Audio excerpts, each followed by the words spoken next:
ایک حوالے سے تو خدا جیسی کوئی اینٹی ایسی نہیں کہ جس کے حوالے سے یہ کہا جا سکے کہ in any way shape or form ہر حوالے سے دیکھا جائے تو God is completely unique. مگر at the same time یورجنا یہ کہتا ہے کہ God is not unique. کیوں؟ کیونکہ God creates himself in the creature. یعنی کہ جو بھی قدرت کے اندر چیزیں ایگزسٹ کرتی ہیں وہ خدا سے ہی نکلی ہیں. تو پھر وہ تمام جو نیچر ہے وہ ایک طرح سے خدائی کا حصہ ہے. یہ پینتھیسٹک قسم کی تھیم ہے. مگر کانٹرڈکٹری ہے نا کہ ایک طرف ہر چیز جو ہے وہ خدا کا حصہ ہے, وہ خدا نے بنائی ہے, اور دوسری طرف اس سے آپ علیحدہ کر کے اس کو دیکھیں اور اس کو سمجھیں کہ جو بھی تمام نیچر ہے اس سے یونیک بھی ہے خدا. تو یہ جو کانٹرڈکٹری پریڈیکیٹس ہیں اس کا مطلب یہ ہوا کہ God is the great unknowable. یعنی یورجنا ہمیں یہ بات بتانے کی کوشش کر رہا ہے کہ God is a mystery. خدا کو سمجھا نہیں جا سکتا, بالکل اسی طرح کہ جس طرح اس گیت کے اندر ذکر کیا گیا کہ تم ایک گھورک دھندا ہو. اب یورجنا یہ بتانا چاہتے ہیں کہ جس طرح سے خدا تعالیٰ کے حوالے سے ہم یہ کہتے ہیں کہ بہت ساری متضاد چیزیں, بینگ اینڈ نتھنگنس, دونوں چیزیں جو ہے دونوں متضاد صفتیں جو ہیں وہ گاڈ کو ڈسکرائب کرتی ہیں. اسی طرح کیونکہ بائبل یہ کہتا ہے کہ man is made in the likeness of God, لہٰذا انسان کے اندر بھی ہم بہت ساری متضاد صفتیں ڈھونڈ سکتے ہیں, تلاش کر سکتے ہیں, دریافت کر سکتے ہیں.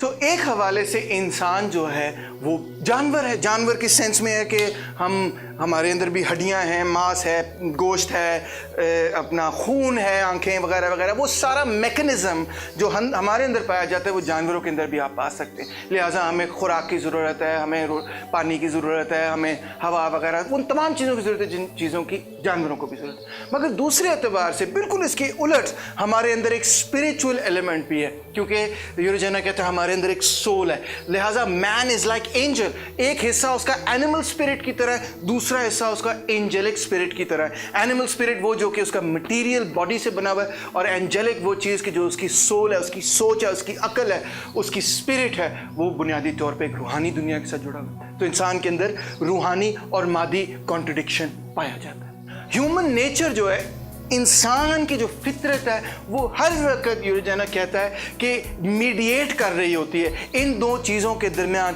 یہ جو ہماری اینیمل اور اسپریچول نیڈز ہیں, یہ جو ہماری مادی اور روحانی چیزوں کے درمیان یا صفتوں کے درمیان جو تضاد ہے, ان دونوں چیزوں کے درمیان ہمیشہ اس تضاد کے درمیان جو ہے ہم جو ہے میڈیٹ کر رہے ہوتے ہیں, اپنا رستہ تلاش کرنے کی کوشش کر رہے ہوتے ہیں. بالکل اسی طرح آپ کو یاد ہوگا جس طرح سینٹ اگسٹن نے بھی کہا کہ میٹر اور اسپرٹ جو ہے وہ ایک دوسرے کے ساتھ کانٹرڈکشن میں, body and soul are in contradiction.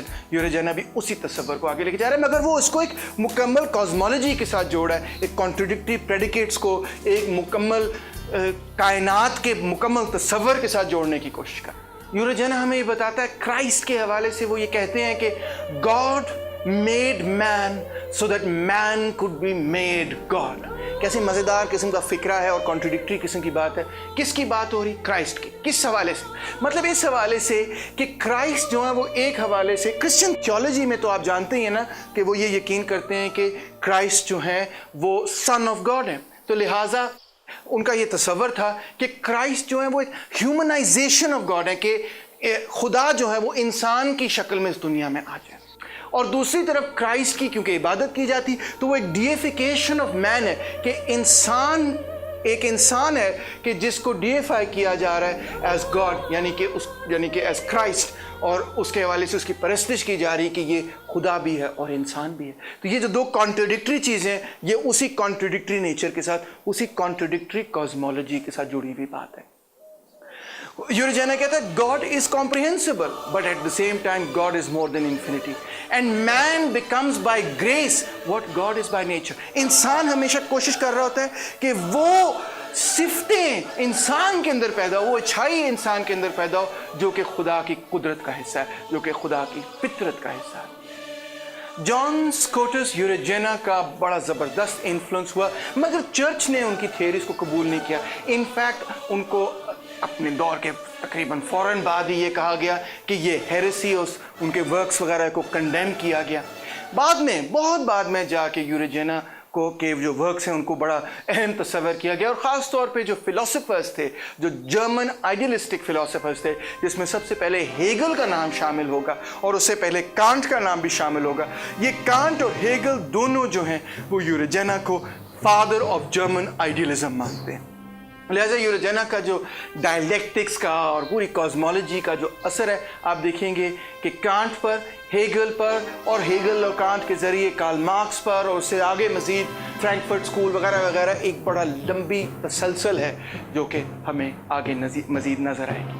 اب 9th سینچری کے بعد یہ جو کیرولنجن رینیسانس ہوئی شارلیمین کی وجہ سے، جب ہم 10th سینچری میں آتے ہیں تو ہم نیو ڈارک ایجز میں شامل ہو جاتے ہیں، جس کو سیکنڈ ڈارک ایجز بھی بولا جاتا ہے۔ وہ جو رینیسانس تھی وہ مکمل طور پہ کامیاب نہیں ہوتی کہ اس ثقافت کو، اس کلچر کو، ان ڈھانچوں کو، ان اداروں کو وہ توڑ دے کہ جس کے نتیجے میں یورپ جو ہے وہ ترقی نہیں کر پا رہا۔